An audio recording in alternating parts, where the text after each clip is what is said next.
Hello, beautiful souls. How are you doing? How's it going? What's up? How you been? Comment below. What's good?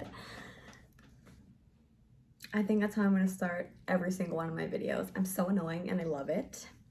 So here we are, about a month later. Remember the time where I was like, I'm going to come out with a video every single week? Yeah, me neither. So, as you can tell from the title of this video is going to be more of a serious video. I have tried to make this video like 3 times, and each time I thought it was good, and then I rewatched it, started editing, and it was just hard. They just weren't ones that I wanted to put out. This is a really hard thing for me to talk about, not because of my disease, just more of the toxic space and the toxic environment that I was in at the time. It's really hard for me to go back. Anybody who comes from trauma or just comes from like really toxic environments growing up, I'm sure you can all relate. My friend told me that it's okay, you do it when you're ready. And I really just like, that has just sat in my head that like, you guys will all accept that I'm gonna do it when I'm ready. And I think that's what it is. So I hope that this is the video that I'm gonna put out. So let's get started. First, I'm wearing my PJs. Look how cute.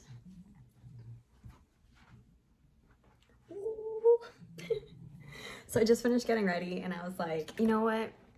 Let's just try and do it. Let's catch myself a little off guard so I'm not thinking about it too much. So let's get started. So I kind of just like wrote down some questions just to kind of like have function in this video, have some structure. Everybody who knows me, like I'm so all over the place. Like I can have 3 conversations within a time span of like 5 minutes. It's a little concerning, but I'm crazy, so everybody knows. I'm just a weirdo. So let's get started. So the first question is, what do you suffer from? What do you have? And I say suffer because anybody who has this disease, we are suffering. There's days where that's just simply what the day is. We are just suffering through. And I just like I want that saying to have some power, that we really go through day by day suffering. A lot of things that people do just on a normal basis, we do with high functioning pain. Answer to that question is, when I was 12, I was diagnosed with UC, which is ulcerative colitis, and that is a form of irritable bowel disease. So it's really interesting how these things kind of, the journey that these things take, the impact that this disease has on your body. So how was I diagnosed? So I was bleeding quite a bit when I went to the bathroom. And that's how it started. And I did try to reach out to my parent, and it just like wasn't a priority. I don't really have an answer for that, but I just couldn't get the help that I needed. So actually a family friend did notice that I looked extremely ill and I was losing a lot of weight. And I would say I was probably bleeding for about a year, and after reaching out a couple times to my parent, I just didn't feel like I could get any help, so I did suffer quite alone. And this is a huge reason why I want to have this conversation, and we need to make this a dialogue, because there are so many young boys and girls, young men and women who are absolutely suffering alone. They're too embarrassed to talk about things. It's a hard thing to talk about. Nobody wants to talk about poop. Nobody wants to talk about when you go to the bathroom. And that's why I want to have this conversation, because it's normal. It's normal, and things can really take a turn. And if you follow me on social media, I do try to post some of the stories that I've come across that have impacted me immensely. So go check those out. I'll leave my ad here. So a family friend actually had she had noticed, and then she had reached out to my parent, and then it kind of just jump-started from that. When I did get the attention that I needed, I was severely ill. I had very, very, very low blood count for a 12-year-old. it was just completely, it was just very awful. It was hard. But I'm just very happy that I was able to get the help that I needed at the right time, because with this disease, you really never know, especially when you are on your last leg. And I say this because some days you really do feel like that, and you really don't know. You really don't know. You don't know. There's no cure for this disease. We're all still figuring it out as the years go by, and which is why I want to have this conversation, because we need to. We owe it. Us warriors owe it to ourselves, and I feel like it's good for non-chronically ill people to be aware of this, because you really never know what somebody is going through, right? So my second question is, how did I get diagnosed and when? So I actually didn't get diagnosed fully for about, I would say, like a year. They just like weren't too sure what it was. At the time, being 12, there wasn't a full like gastro at the hospital that I went to.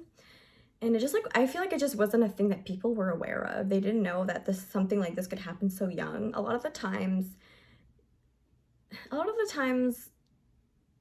with this disease, everybody thinks that it's an old person disease, but it's not.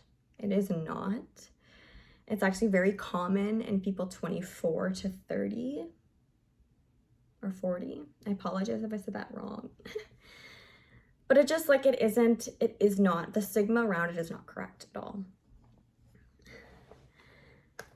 So I got diagnosed with UC, and that ended up leading me to get a colectomy.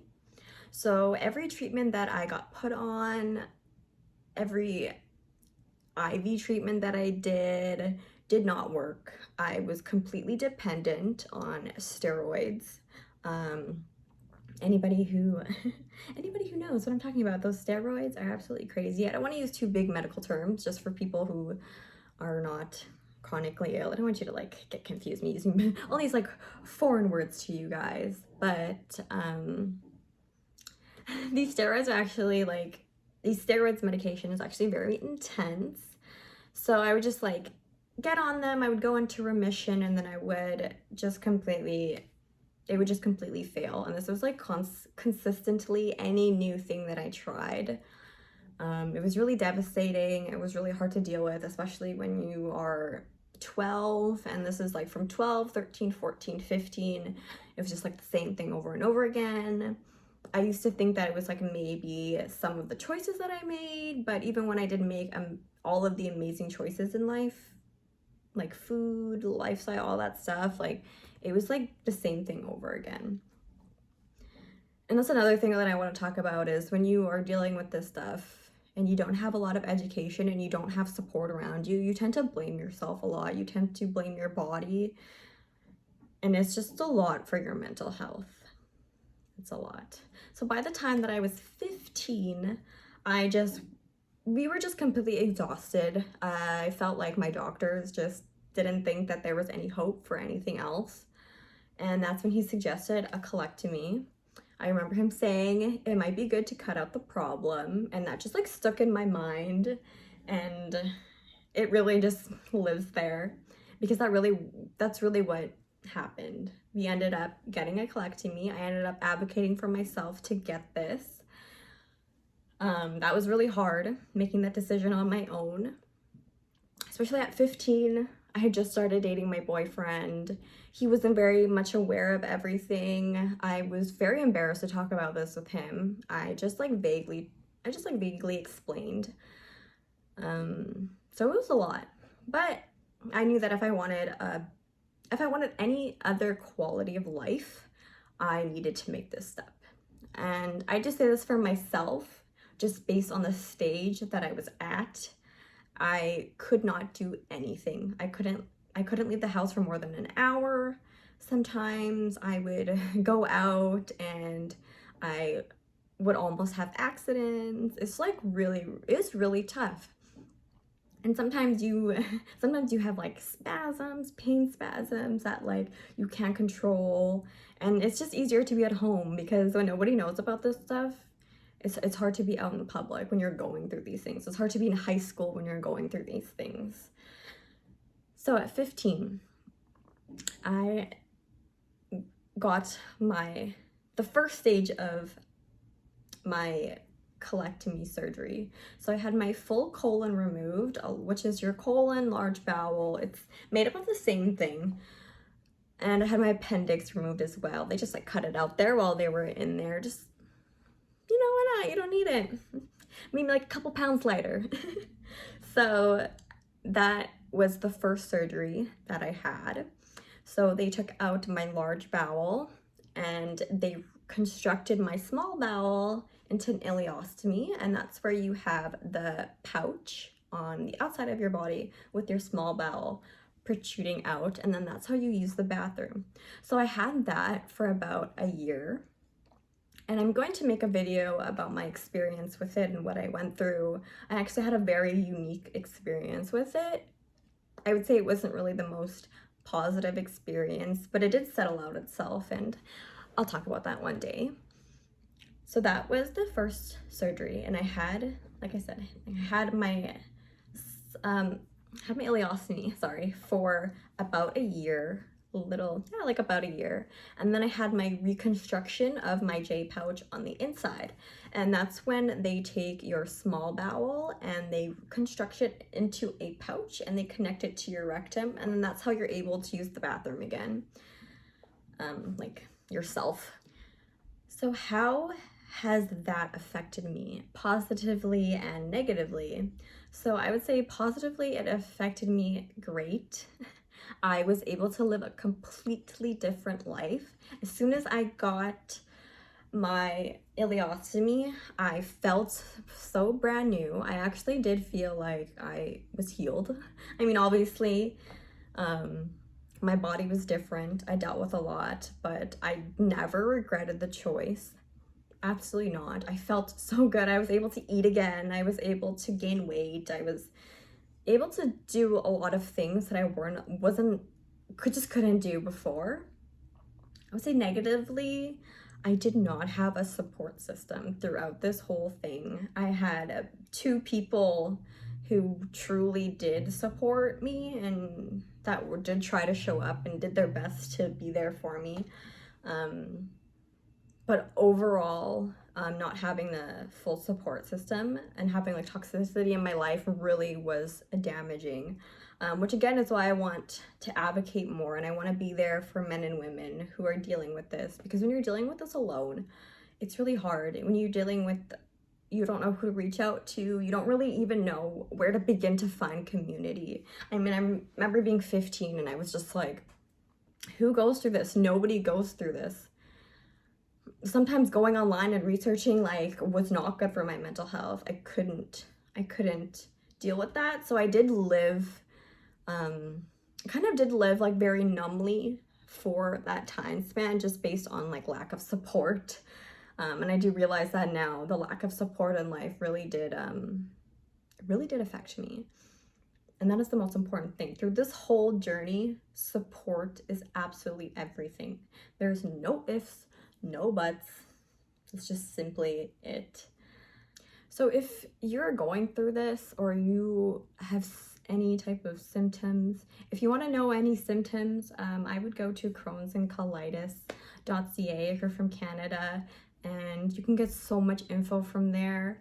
You can find so much community from there, and that's really where I kind of started. I found a lot of community through social media.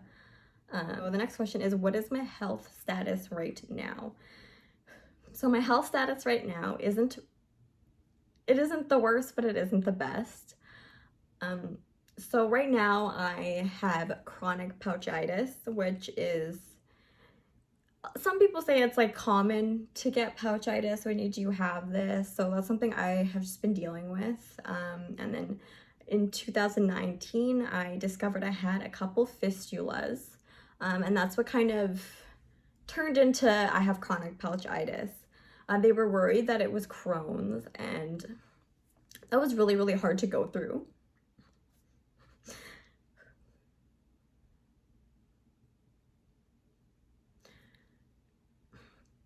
it was hard to go through because when you only have a portion of your bowel left and they tell you that it could potentially be extremely ill, it's a lot to take in.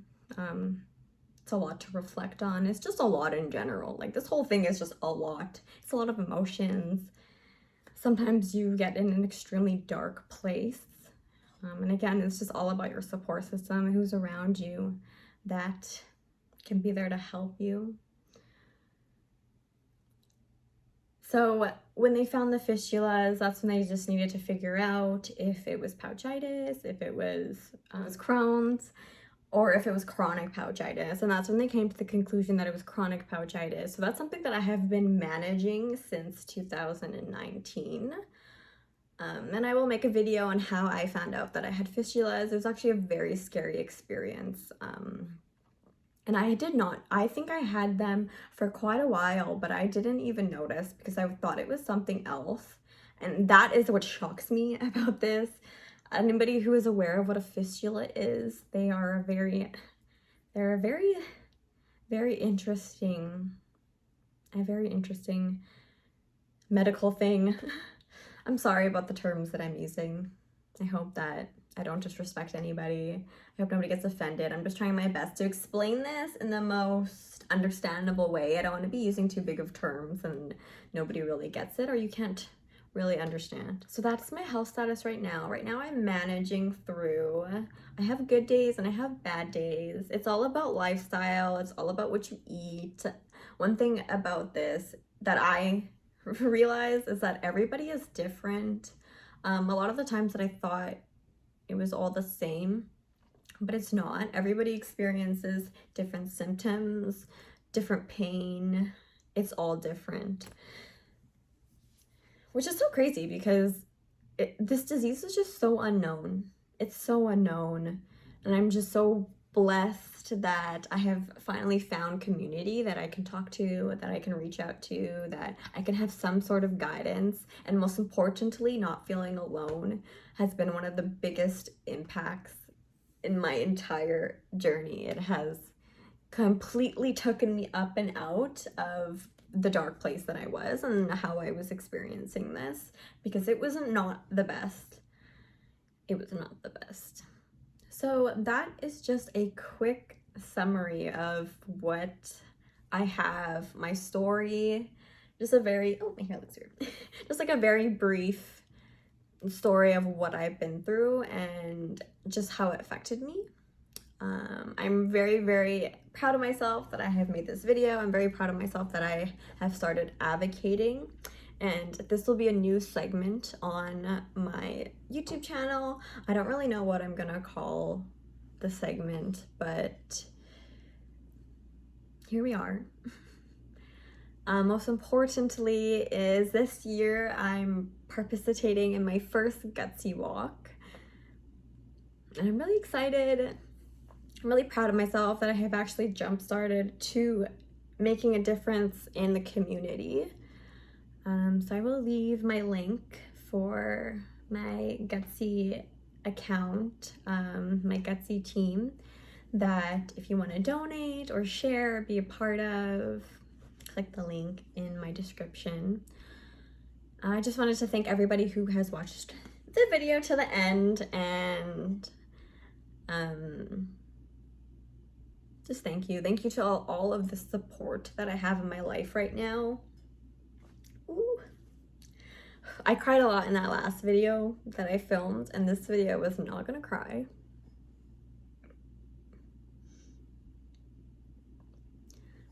But I have a lot of support now in my life, and it's just really great. And when you like don't think that you'll ever have support, or you just like never think that like people could be there for you, or just community. Like, I honestly thought I was alone for such a long time. I was really struggling for such a long time, and I finally feel like I have broken out of that, and like I have so much love and I have so much support. So I just want to thank everybody who supports me. Eat it, you got this, eat it. Your makeup looks very nice, Sarah, stop it. So that being said, I hope you guys I hope you guys feel a little more connected to me. I hope you guys understand me a little more. I hope you guys see that I'm so much more than just this. That there's literally so much that a person goes through that you have absolutely no idea. And I find that will forever be the mind-boggling thing, is that you really don't know. You really don't know. So thank you for watching. I hope that I explained well enough. I hope you didn't notice how absolutely nervous I've been, and I hope that this video I will put out. So that being said, thank you so much for watching, and please subscribe, like, comment, and share. I'll see you in my next video.